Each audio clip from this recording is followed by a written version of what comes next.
নমস্কার। বালুরঘাট সমাবেত নাট্যকর্মীর প্রদোষ মিত্র বলছি।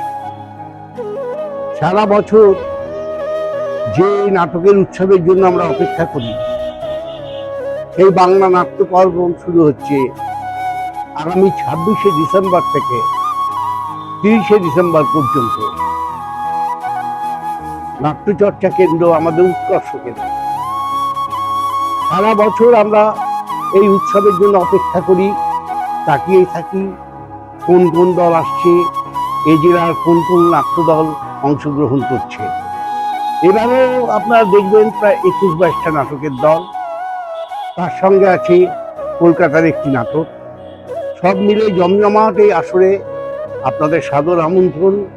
আপনারা আসুন, আপনারা এসে অংশগ্রহণ করুন, আনন্দ উপভোগ করুন, নাটককে ভালোবেসে এগিয়ে এসে নাটকের সঙ্গে সামিল হন।